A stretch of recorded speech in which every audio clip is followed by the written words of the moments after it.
look at yourself in the mirror and say, why are you only giving 50%? What's wrong with you? You need to put yourself on punishment. You need to tell you no more TV, no more snacks, no more dessert, we working out now. No more alcohol, not right now. No, I can't handle it right now. You need to tell you that you owe you something.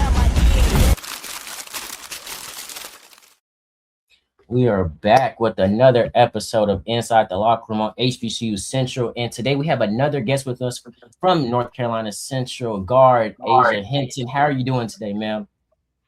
I'm doing well. I'm a little tired. Had a long day. We see I had a long day too. And look, we thank you for coming on. We thank you for taking time out of your day to come on and be a part of this and talk with us about, as a player. But Michael, since you got all this set up, I'm gonna let you handle the interview first. Yeah, first, Miss Hinton, like Duke said, we appreciate you so much for coming on. We're not gonna take too much of your time because ain't gonna lie, it's been a long day for me as well. So I completely understand the tiredness, trust me. Mm-hmm. But I'm gonna go ahead and start this off. First chapter is hometown and legacy questions. You're a Durham. I think I said that right. Is it Durham? Yeah, I said it right. Yeah, but you don't say Durham. You just say Durham. Durham. Okay. Yeah. I appreciate that. Durham Pride. So, as a Durham native, playing for your hometown university, what does it mean to break major program records in front of the community where you grew up at? I think it just shows the significance that any kid from Durham can do what I'm doing. I think there's some type of narrative on Durham kids they don't make it very far. But just showing that I can beat that narrative and be a role model to younger kids under me, that they can make it to where I'm making it and set their goals and reach their goals the way that I did. I think that's just pretty cool. So we always, and with this segment, we always talk about HBCUs, like the culture and stuff, and it's always empowerment when we see people going to these HBCUs. So my question to you is, why North Carolina Central? Because it had to mean something for you to pick that school. Well, it wasn't my first school. I'm a transfer student. I actually came from Maryland Eastern Shore, another school in the MEAC. So I didn't get the chance with the prior coach to come here. But this coach, the coach that I have now, he gave me a chance when I got in the portal and he took me in. So just coming back home just meant a lot to me. And I just needed to be closer to family and really feel like I belonged in a certain environment. Perfect. Michael? Yeah, I kind of had the research on here that you was a Winston-Salem Christian player. Then also, for the people that don't know, Miss Asia here was a native who played at Jordan High School before joining North Carolina Central. Well, before North Carolina Central, you was at Winston-Salem Christian, and Mm-hmm. then you came to North Carolina Central. For the people that don't know about Miss Hinton. So, Miss Hinton, this next chapter that I have down is called Fun and Personal Questions. So, based off on your gymnast roots, I did a little research on you. A fun fact about you is that you used to be a gymnast, right? Yes. How do you think that background in gymnastics helped your balance and lateral speed on the basketball court?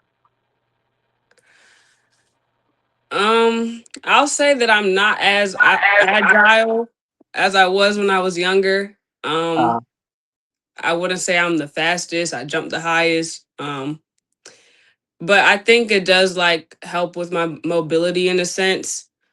Just everything that you do as a gymnast, the hours you put in, the muscles that you have to work, I think it can correlate to basketball purposes for sure.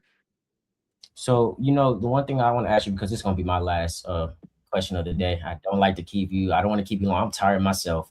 But what I want to ask you is just what separates North Carolina Central's basketball program from other basketball programs that y'all have faced in the MEAC or the SWAC or just in out of conference play? I think the coaching staff, I think the environment, and I just think overall my teammates. I've never felt like a sense of community in a basketball program the way that I do here. Is really a family environment. And that's part of the reasons why I did transfer over into North Carolina Central, because I see the unity that they have. Um, I just don't think any other program can match the type of family that we have, and the coaching staff being kind of like our parents. Like we can come to them about anything, like literally anything at any time, call them at any time. Like I just I just think it's unmatched. Agree, and I'm so glad that you said that because I come to my parents for anything and everything every now and then, especially with my dad. Me and my dad, we talk every single day about ball. So if I don't know something, he'd be like, "Hey, you forgot to touch this and that." Yeah. My dad, he there's one thing about parents that you gotta love is that when you have sporty parents, they have a high motivation mentality, especially from parents, especially students that fall away from their parents or close to their parents. It's just good to have a motivational father and a motivational mother because some students don't have any of those. So it's good Hmm. that you based on that because that is very important. But my last question to you, Miss Hinton, I'm gonna jump the barrier here on your record breaker moment that you had. Miss Hinton, you set a North Carolina Central Division One era program record for both points, 36, and most three pointers, 12 in a single game. The green light is what it's called. Coach Baxter, Braxter, if I'm saying her name correctly, mentioned Baxter. Baxter. Okay, thank Yes. you. Thank you. Mentioned he gave you the green light at halftime to go for the record. Let me ask you this: how does this kind of trust from a coach change the way you approach in the second half? Honestly, it just keeps me going. Like I initially know that I have the green light just like in any situation. Like when he says if you see the rim, go ahead and shoot it. So once I started hitting 5, 6.5, like he basically pulled me aside. He said, Asia, go get that record. Like I'm not finna hold you back. And he let all my teammates know, like, yeah, we gonna play our style of play, but ultimately Asia has the chance to break the record as well. So do both at the same time. But just having him just believe in me and trust me that I can do it. I mean, it doesn't get any better than that. Agreed. Agreed. Deuce, you got anything, brother, that you want to add? And Miss Hinton, that's a perfect response. Thank you for taking time out of the day. Keep being great. I congratulate you for breaking records. Keep being great. There's so much, so much ahead of you. Thank you for taking time out of your day, and you're always welcome back on the show. And until the next time, I'll see you later. Yes, ma'am. So, Michael, but the one thing I want to talk about right now before we end this is Grambling basketball. We're just getting towards the end. They got like a couple games left, and they're on a losing streak. Yeah. Just how do you feel about them going into conference play? Just your personal honest thoughts, For or the women SWAC and SWAC tournament. for women's and men's or just Yes, men's basketball? yes. Well, let me start with the men's basketball side of things. I said in the last, if not the last, the previous last, or whatever episode that was, where I said that this season in general is just not it. And then you got to think about this too. This is Coach Patrick Curry's first season transitioning, to Grambling from Florida A&M and stuff like that. So, the time of, winning is just not there for the men's basketball program as far as regular season play. Do I think the men have a chance? They still have a chance, but as far as winning the SWAC championship, I just don't see it being it right now. Not in this first season for Patrick Curry the second. Um, there are some things. No, let me rephrase that. There are some holes that the men's basketball team and roster need to fix upon, and the struggle is there. But the difference between regular season and conference or tournament play is that those those errors can be overcome. And like I said before, dudes, the team that struggles the most in the regular season can sometimes be the most surprising team in tournament play. And And that happened to Grambling last year. That happened with Grambling last year. But my thing is with Michael, it's just this year something just don't like that chemistry, that spark. It just don't feel like it's there. And look, it's not. I'm looking at Gremlin's schedule right now, right? They started amazing in conference play, but since then they have lost to Alabama A&M, Texas Southern, Prairie View, Southern. They won against Valley, obviously. Lost to Yeah. Bethune, lost to FAMU. And the fact is that what really irritates me and bothers me is that these are games that they can win, that you know Hmm. they can win. Yeah, it's like they come back and they lose, or they have the lead and lose. You can't go for that with this with this team. And if Grambling wants to fix this, they're going to have to play better coming into the tournament, men's Right. and women's, because the women's have been on almost the same par. You know, I feel like inconsistency at times for for men's and women's. It got to be better. But honestly, one team I do want to give a shout out to Texas Southern's men's basketball program, because they have started to make a name for themselves and they jumped all the way up to third in the standings. And look, I'm gonna say this: Texas Southern, if you weren't fearing them then, honestly, I would kind of start to think about them now, because they are coming for that. They're coming for that title. Like I said, currently right now they're 4 games back behind Bethune-Cookman at 10-7. They beat these are their last. These are their last. I'm saying 7 games. They lost to Bethune by 10. They beat Graham, beat Southern, beat Pine Bluff. Those are two top teams, Michael, that we not say are the top teams in the SWAC, right? Southern, Pine Bluff, that we said are two good teams in the SWAC. You beat Alcorn, you beat Jackson State. Are those two? Alcorn's a sleeper team, right? Jackson State is another sleeper team.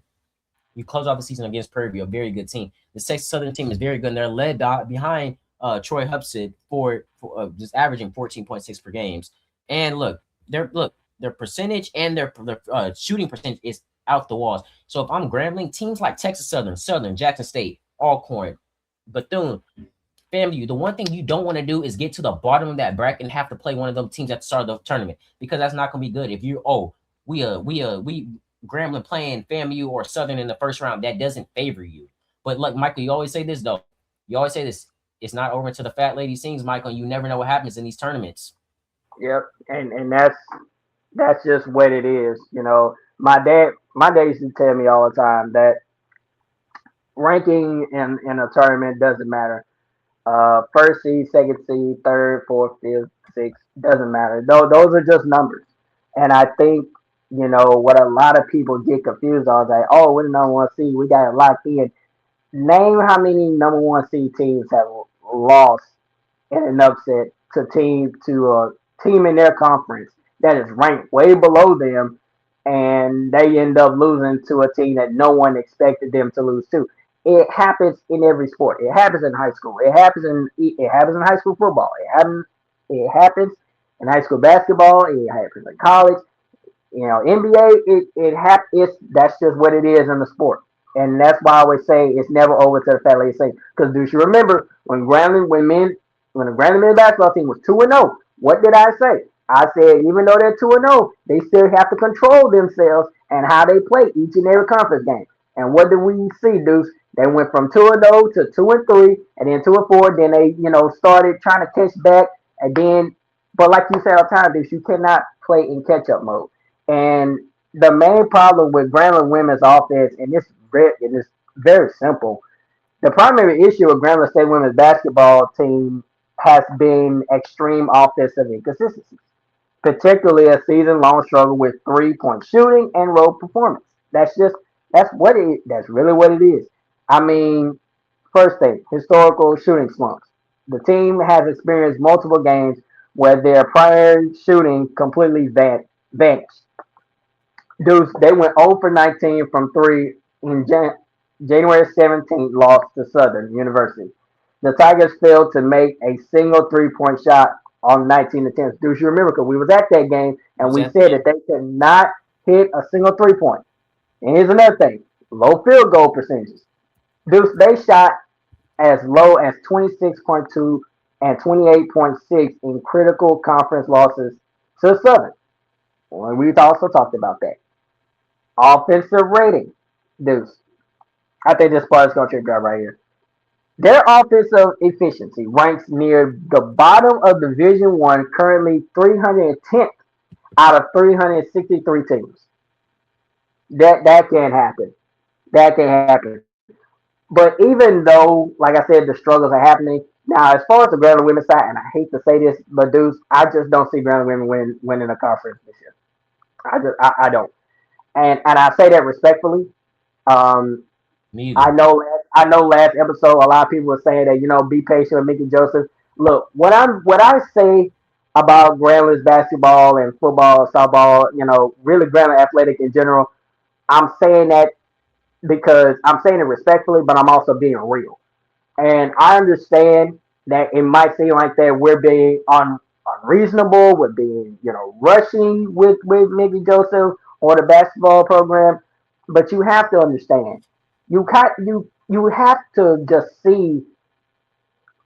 Let me put it this way: my mom always tell me all the time that it doesn't take a blind person to see what's not going to work. And I'm not blind about it. I'm being honest. It's not that I'm rushing. I'm just completely saying that, if the Mickey Joseph 2-year contract, I wouldn't be too hyped up about that. But as far as the women's basketball program is concerned, y'all have seen the struggles. If you haven't, then you need to look at it because I'm telling you this right now, the struggles that the Grambling women are having, and I'm gonna give you one more example on why I think the women's basketball team season is just this isn't it. It's because of the fact that the struggles are real and there's nothing wrong with it. But I honestly think, guys, ladies and gentlemen, that the Grand Women basketball season is not it. I don't see them winning the SWAC championship. As far as the men goes, they might last maybe about 1 or 2 rounds and then probably get put out. I say that respectfully. I'm I not saying just this to be biased. I'm not saying this to be negative. I'm just being honest. it honestly, Grambling's basketball team, the men's, they disappointed me. I'm gonna keep it a buck because you're supposed to play better in conference play than you play out of conference, and it's just like the roles were reversed. Right. If I'm Grambling, like I keep saying this, you have to go in the transfer portal. You got to get these players that are not getting attention at these Power 5 and G4 schools. Go pick them up, bring them here, and you can build a winning program like that because that is what other schools are doing. Grambling, they have to use that transfer portal. They have to if they want to be able to compete in the SWAC next year. They have to use transfer portal because that's what other teams are doing. And Grambling, I always feel like this in every sport. Grambling plays a step back, so teams are doing this. Grambling's a whole step back, and it just doesn't work. And that's why Grambling is so far back and stuff. And that's why I get so irritated because Grambling has the talent and they have the program to win it. These are historic programs, and we're bottom of the SWAC. That's a bad look, Michael. Yeah. And then, like I said, dudes, I honestly think that this is just an observation season for Patrick Curry II. Um, I'm not gonna lie, I'm disappointed as well, just how the season has gone. But I'm not surprised of the turnaround from going 2-0 to like what are we now 4-7, 5-7, or 6-7 now. So it's just like I mean this is kind of like what happens in the rule of basketball, especially in conference play. You got to be careful how you think all of a sudden you're a four game win streak going into the tournament, or 2 games, or 3 or 5. Sometimes you can go 5-0 and go 5-10, or whatever conference games, however many conference games that you play. And dudes, there are some games that Grambling should have won. I'm gonna be honest. There are some games Grambling should have lost to. Be honest about that too. But dudes, the struggles. I say this all the time. Every team has a weakness, and this season, Brandon's basketball team has shown more struggles than positive. Not saying that they're a terrible team. The Grambling men has done an average job this year, but we also have to understand this is Patrick Curry's first season, Michael, so so I it's got a really question.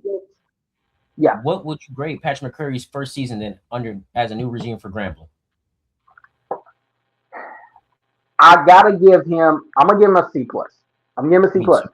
Only because you saw his conference play 2-0.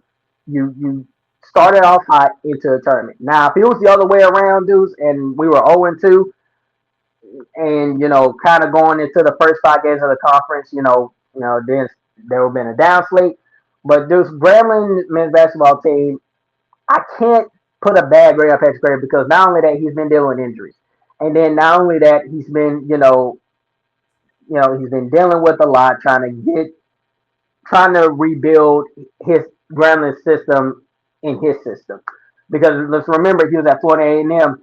He was a great coach over there, but between him and Florida A&M athletic department, that kind of what led him to come to Grambling. So I can't put all the blame on him because, like I said, this is his first season. If anybody, I should be patient with is him. Now, Mickey Joseph has been Grambling head coach longer than Patrick Curry the second half. So I kind of have to give Patrick Curry the benefit of the doubt in his first season. But, you know, as far as Mickey Joseph goes, I don't think I'm rushing. I think I'm just being reasonable. Yeah. And, you know, I honestly think, and you know, I don't disregard that comment. I don't disregard that comment because I can understand, you know, what that student was coming from. Talking about be patient. Trust me, I'm being patient. But what I'm saying is that sometimes patience can only go so far. And I honestly think that whether or not this is, I don't think he should have got a 2-year contract. But I mean, I guess it's kind of fair because who would want to take a 1-year contract? That's not enough time. But let's say he does do well this season, dude. Okay, then I can see rebuilding going on. Don't get me wrong, I see the rebuilding in the team. But I'm just saying that Mickey Joseph's season kind of went the same way as Hugh Jackson's season went. So the fact that he even had a more grace period than what Hugh Jackson did is just kind of surprising. But I guess, and like I said before, dudes, you have to also think about this too. There's a connection where athletic director Travion Scott and Mickey Joseph. Because Mickey Joseph was part of the head coaching, was part of the coaching staff when Grambling was on that championship run. So he's very well known, Mickey Joseph, and you know his coaching abilities. So maybe there's something there that we're not seeing, and I'm willing to admit that. And I really hope that I'm wrong. That you know this is not a win or go home situation for him. I hope I'm wrong. I want to be.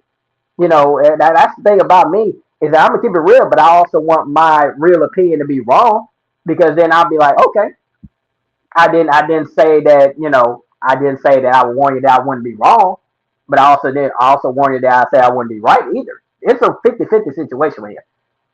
But as far as I'm gonna say this really quick because it's like you really want to see them succeed.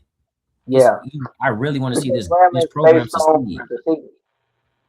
Yeah, Grambling is based on succeeding, and I guess over the years, the football program has kind of went towards a down slate with the Bayou Classic, with the State Fair Classic, and that just tells you there that this Grambling football team in general, the football program needs to get back on the right track.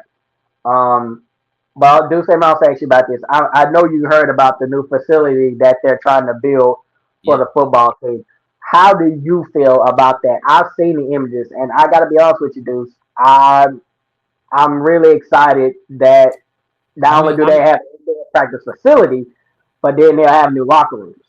I'm excited too. And look, a lot of people, and I'm gonna tell this to students on Grambling because I don't care. A lot of people say Grambling sucks; they don't deserve nothing new. No, this is some stuff like this is monumental for these programs. These are what the PWIs have. These programs. Am I lying, Michael? These training facilities are what these PWIs have. So the fact that students are getting mad and saying that we want to be, the fact that students are getting mad saying, "Oh, why is our money going to this, bro?" It is helping our school get the recognition it needs. It is helping these players. You think Grambling is attracting players with what they have right now? No, it could be better. But I guarantee you that when that facility is built, there's gonna be tours left and right in that thing. Tours left and right, and people are gonna want to come to Graham. You gotta make people want to come to Graham. And honestly, me personally, I'm excited for that new training facility because it gives more weight rooms, it gives more equipment, it gives more stations for athletes to get better, it gives more personnel in the building, it gives more space. Like now you got your football field to practice, you got your practice field to practice on, you got your indoor training facility to practice on. You don't have to practice outside in the weather. I think students on Grambling campus they think about themselves and they don't think about the whole school in general. This facility helps the program and it helps our school get money. Exactly. And then you also have to think about this too. Not only does it help, you know, the football team, let me put it this way. Not only is this a good thing that Grambling is getting money and Grambling is using it to the right perspective. They are, but you also have to think about this too.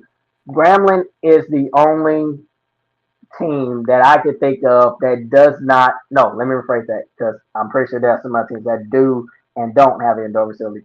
This is the first time in a while that Grambling has an indoor facility, And let me tell you why this is important. Those really just put the nail on the coffin for what I was about to say. You have to understand that this money that's going to this practice facility and this indoor practice facility, it's a good resource for Grambling. And not only this boosts the athletic department. Because you also have to think about this too. The better the facility, the better the recruits. Because a lot of these recruits, they come and visit, Grambling. They come and visit Southern. But Grambling in general, there are some players who come to the whole, and there have been some players who came to homecoming. And the one thing that Grambling does not have that a lot of other SWAC teams don't have is they don't have an indoor practice facility. They don't have a better meeting room. They don't have a better locker room. And dudes, if you seen Grambling's locker room, I'm gonna be honest with you, that should have been adjusted a long time ago. But at the same time, money is strange. Money is strange. But it's a good thing now that Grambling has the money to build this facility. Not only does it build better locker room, build better meeting room, build better training facilities and medical rooms, but it also builds a better indoor practice facility. And let's be honest, a lot of players, like indoor practice because one, you don't have to practice out in the weather, like you just said, Deuce. We already know how that is. Some black folks don't like cold weather. Some players don't like cold weather. And sometimes people don't even want to practice outside in the scorching heat in 100-degree weather. You get an indoor facility where it's cool, the air is nice. You can it's like I honestly, Michael, I really don't see why people are complaining. I truly don't, because I mean, me personally, this is something I would have been excited for my program to have. It just does, in my opinion, getting this groundbreaking facility, it just doesn't get better than that. And that's the point I want to make before I close that off, because I feel like people are not seeing the bigger picture just yet. But Michael, do you have anything else you want to say before we close this off? Yeah. Let me for the people that don't understand why Grambling has its indoor practice facility, Deuce, I just need a good 5 minutes. Let me break it down to, matter of fact, if they're in the Grambling folk watching, let me tune your ears for me right quick. Building this indoor facility at Grambling State University, and Deuce, I'm actually glad you touched up on this. I actually wrote this down. I wasn't even for sure we weren't going to get to this point. It's a strategic level up. That's why I called it level up, that addresses critical gaps in the player development safety. Recruitment for one of the most storied brands in HBCU athletics. Chapter 1, solving the climate problem. That's why I put climate in parentheses. Solving the climate problem. Grambling's location in northern Louisiana makes a year-round outdoor training difficult due to heavy rain and storms. Frequent rainfall in Grand Fam often forces teams, including the world-famed Tiger Marching Band, Deuce, and I agree on this, to cancel or scramble for practice space. Number 2, dangerous heat. Climate control is essential for preventing heat-related illnesses during summer training, as outdoor turf can reach temperatures above, I got it right here, 160 degrees. Uninterrupted training. The facility allows the consistent 365-day preparation, which is a major separator in the facility's arms race of modern college sports. Chapter 2, cohesive athlete support. This facility is more than just a 70-yard turf field, okay? It serves as a performance hub that targets specific team weaknesses like those seen in women's basketball. This is right on in chapter 2, strength and recovery. Dedicated areas for sports medicine and strength development addresses the loss of muscle mass and recovery issues previously cited by coaches during the long season stretches. Last thing on chapter 2, performance analysts. Advanced lighting and video systems enable precise film review and performance analysts critical for fixing shooting slumps and tactical errors, Deuce. Last thing, chapter 3, and I'm going to leave it alone after this. Recruiting and institutional identity. competitive priority. The facility signals to top recruits that Grambling can offer resources comparable to Power 5 programs. Last thing, symbolic importance. Deuce positioned next to the ironic A.G. Robinson Memorial Stadium, the facility links Grambling's legendary history to a high-tech future promising the next chapter of excellence. That's right, I'm going to say it again. Next chapter of excellence for Grambling State University. Now, here are the features. The 70-yard field. It's a multi-purpose use for football, track, and the marching band. Climate control. Like I said before, it eliminates weather disruption and enhances athlete safety. Sports medicine wing. Focuses on advanced recovery and injury prevention. Last thing, team meeting spaces. Centralized hub for strategy, film review, and team bonding. Deuce, this is the perfect time for Grambling to have an indoor practice facility. It's like I said before, it's a step in the right direction for the Grambling football program. It's a step in the right direction for our athletes. It's a step in the right direction for you guys, Deuce, in the band, because y'all practice on that field like almost every single day, late, like at night. Sometimes, I don't know, y'all schedule sometimes in the morning, maybe. But 11 to 11 at night. Yeah, but then y'all have to think about this too. This is important for y'all because y'all get to use the indoor practice facility, to practice. And when it's storming or raining, you guys can go in there. And dudes, I know that's gonna be exciting for you because you'll be able to see the facility in your own eyes on how just huge of an upgrade this is for the football program. I know on March 6th they are having their groundbreaking ceremony, which is actually this Friday. I may actually be there to actually, capture and get some live person footage of, the new indoor facility. But I think anytime Grambling gets like I'm gonna talk about Grambling as a school in general. When they upgrade the digital library, I was happy for that. When they upgrade that new student center that's all the way by Freshman Village, I'm happy for that. HBCUs, one thing like you preserve the legacy and the tradition, but you also have to renovate. You also have to continue to upgrade your campus. And that's what Grambling is finally doing. What blows me and is crazy to me, students complain all the time about this, and that. But when Grambling is doing it, y'all don't like it. So it just don't make no sense to me. But I'm gonna say this, shout out to you, Dr. Lamel. Shout out to you, Grambling's athletic director. Shout out to Dr. Mickey Joseph, everyone that got Dr. Travian Scott, everyone that got this set up, for Grambling to have this groundbreaking process. Because I'm telling you, this is going to better the athletes. This is going to better the athletes because you're going to get more hands-on facilities for people to get the help they need. Look, think about this. Maybe there's a room where you have somebody cooking breakfast meals, like pregame breakfast or pregame workout, like stuff to eat after your workouts before you go to class. Like there's so many endless possibilities with this, and I just think people are not thinking it's better for the students, it's better for the athletes, way better for the athletes, and for the band.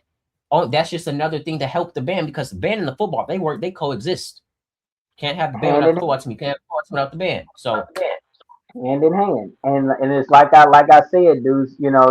This is a huge step for the athletic facility, especially for football, because not only this is going to be important for recruits because there are some recruits that Grambling bring to visit Grambling, and the first thing that they bring them to, if not the first thing, maybe the second last or middle thing, is the facility. How's the facility look? How can I trust that my child is going to get the prestigious care, the prestigious practice, and film?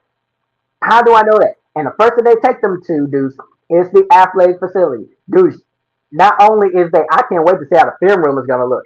I can't even wait to see how the locker room is going to look because I'll say it for years. Like I said, I've been a Grambling person all my life. And it's one thing that I've talked to my dad about is that Grambling needs to upgrade the locker room. They need to upgrade their meeting facility.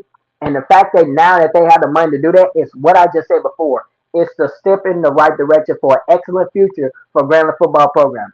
So for the people that's complaining, Deuce, it's no surprise to me. There are some people on Grambling State who think that the Grambling football team don't deserve this, but they do. The students do, and that's fine. That's all fair and dandy. All that. That's fine. But I really don't understand the hatred. But dudes, I'm gonna tell you something. I'm not surprised It be dude. Sometimes it be our own people that have the most negative thing to say about this facility. It's no surprise to me. And I'm gonna be honest with you, I love it. When I first saw the images, I'm like, man. When I first saw the 360 images, and just first of all, dudes, that big old indoor facility, that look bigger than a 70-yard field. I'm just gonna tell you that now. Now I don't know if it's gonna be, and for some people are like, why is it 70 yards? Why is it not 100 yards? Well, you have to understand this too. The amount of space. If you look at the 360 image on where the building's gonna be, it's gonna be built right next to the Eddie Robinson Memorial Fieldhouse, right by the stadium. It's gonna be right next door. It's really gonna be right there. It's not a lot of room to extend, the indoor facility like how Deion Sanders' Colorado indoor facility is. It's not gonna be able to be 100 yards. It's gonna have to be 70. 70, not as fair because, like I said, you have to think about the space as well. If you look at the 360 images, dude, the building is gonna touch, the indoor facility is gonna touch all the way towards the end of the road. I don't know where that road leads to, but it's a certain road that the indoor facility is going to be right close to, and they have to stop it there unless they tear down that road and extend the indoor facility. I don't know. I'm gonna have to find it and I'll have to send it to you.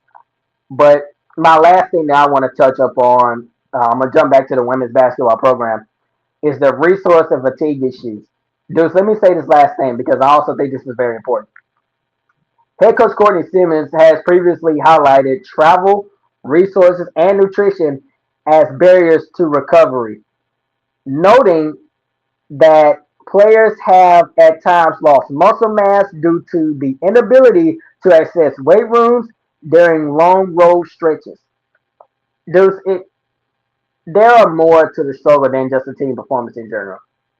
And Coach Courtney Simmons just touched based on that. And like I said before, dudes, there's always struggles behind closed doors. It's not just on the field. And I think with this indoor facility for Grambling football's program is huge because it'll take away the lack of inability for these players, especially for football. And hopefully somehow in the future that, the basketball program can get the same kind of treatment as the football program is getting. But Coach Courtney Simmons dudes just basically touched up on something that I think was very important, and that's resource and fatigue issues. Those also matter because if you don't have those two things, then your season is going to go downhill, and that's one of the reasons why Grantling's basketball program and men's basketball program has not gone the way that it has because of the resources and fatigue issues. Now, these Power 5 schools, they don't have this problem. They don't have the muscle mass problem because they can build off that. These HBCU players, you can tell that the muscle mass that these players are trying to build, it's hard to keep up on that because they don't have the resources and fatigue to do that. So at the same time, I can kind of understand that. Like I said, that's one of the reasons, but that's not the entire reason on why both seasons have gone the way they are. I don't think the women's, basketball team is going to win the SWAC. I think the men have a better chance than they do because right now they're playing Alabama A&M, and the Lady Bulldogs, they're making noise over there at Alabama A&M. They're on a 15-game win streak right now, dudes. And I said this before game, the women's basketball team, they're not beating them. They're not. I can smell greatness, and it's at Alabama A&M Lady Bulldogs program, and hopefully at some point we can get somebody from that program because we have to discuss something with somebody over there about just what the dominance is. What is going on over there at Alabama A&M that we missed. Them and Alcorn's women's basketball team. I knew it was another. Yeah, them and Alcorn's women's basketball team are like really good right now. They're sitting at Alcorn's women are sitting at 13-3, 13-3, and before they were on a pretty nice win streak. That's another team. If I had to match it up, who would be my top four teams for the women's side of things? I would say Alabama A&M, Alcorn, Southern, and I feel like Jackson State could make a little noise in the postseason. But Michael, are there any closing remarks you want to make about the tournament, the facility, upcoming next year's upcoming schedule. Look, actually we will have to do a video on next year's upcoming schedule for Grambling football because that did get released a couple weeks ago, and I know Michael Yeah. we were going to talk about what we forgot to, so we will have to break it down because I know they play like 3 HBCUs like at the first. They play Clark Atlanta. They play it's Clark Atlanta. I got to look at the schedule, but they play some HBCUs. That's Yeah. going to make some noise. It's a bummer that there's no Las Vegas Classic this year, but hey, it's Graham, so we still get to go to the Cotton Bowl, and we still get to go to the state not state fair, but Bayou Classic. Um, Yeah. I think next season is going to be a good one for the books for our football. I got a lot of stuff planned, like a lot of stuff planned. I want like more guests. I want more. It's gonna be legit next year. But Michael, do you have any more closing remarks before we close this off? I will say this. This coming up football season, I will try to my absolute best to be in attendance. We'll be gonna do some content, Deuce, because I think us doing our own pregame, halftime, and postgame show.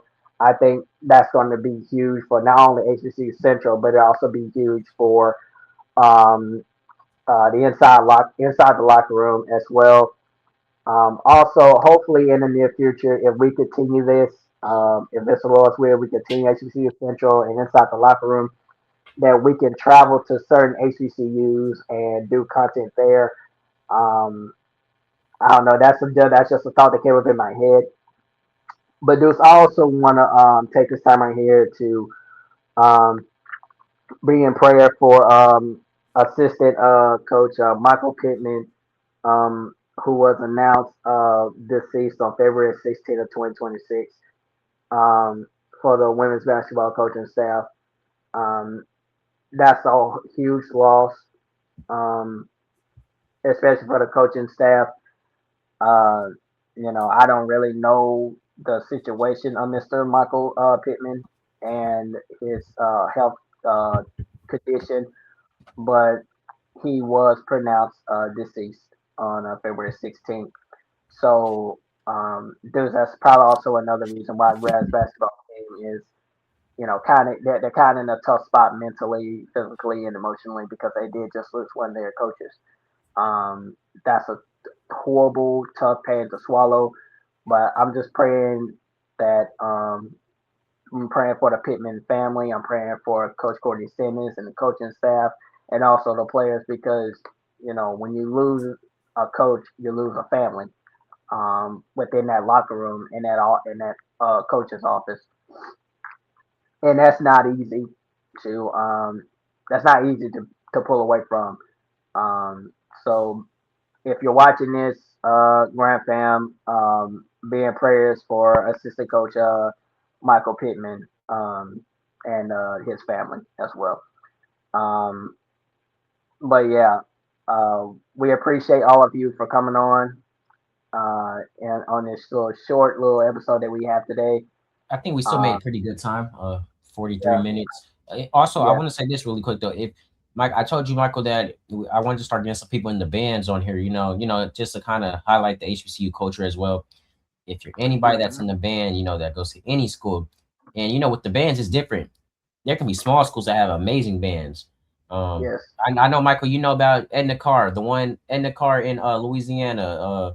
Well, there's hmm, Edna Carr. There's a lot of bands in Louisiana, high school bands that make collegiate noise. So if you're in the band and you go to a HBCU and you want to come on and talk about your band experience, look, I told Michael this. I don't call it HBCU football. I don't call it HBCU hoops no more. I call it HBCU Central because I want to highlight all the HBCU stuff, all of it, because yes, look, it's more than just athletic programs. It's so much that makes these HBCUs what they are, and me and Michael can't stop highlighting that enough. But to close off this episode, look, just dropped the episode with Ben on our previous draft video. If you could check that out, get that to at least 20 likes, get this to 20 likes too. And please share this out and promote our content. We are trying to get as much content as possible. We're wrapping up and we're reaching our 1 year anniversary at that. So I think it's like March 5th or 6th, we hit 1 year. So we're almost there. And we'll be having a full episode with Noah, Adam, Michael, Ben, me. So it hasn't been done before with all six of us, but it is going to be done. Also, make sure you promote our TikTok, our Instagram, our YouTube, and also I'll be starting up a Twitter account too. Inside the locker room, we're going places for 2026, and I have I have a great vision for us. But as always, like I say, thank you for liking, comment, subscribing. Thank y'all for the support. And Michael, do you have any closing remarks before I close this off? No, I'm good. Everyone just stay safe. Pray for each other. Pray for your loved ones. Um, Pray for your classmates. And also pray for your neighbor classmates. Um, times is rough, especially with the economy and everything that's going on overseas. So um, also, y'all be in prayers for our overseas folks. Like I said, I don't want this to just be a podcast or a sports talk, whatever, about HBCUs, but also there are some students who are from overseas and their families are dealing with the difficulties. So be in prayer for your fellow students here in America or overseas because times is tough. But hopefully at some point we will overcome, and hopefully in the future, in HBCU Central, inside the locker room, we'll grow bigger and better to where we'll be one of the best sports talk shows on YouTube. So I'm excited for whatever this future brings for me, Deuce, Adam, and Ben, and Noah. Um, the future is bright from here, and I'm just really just sitting back and seeing where we go from here, honestly. So until next time, on behalf of Deuce and Mike HBCU Central and inside the locker room, Sports Talk with Deuce and Michael Sports Talk, we pray that y'all have a wonderful, safe, and peaceful night. And until then, till next time, grace, peace be upon you. Deuce. See y'all later.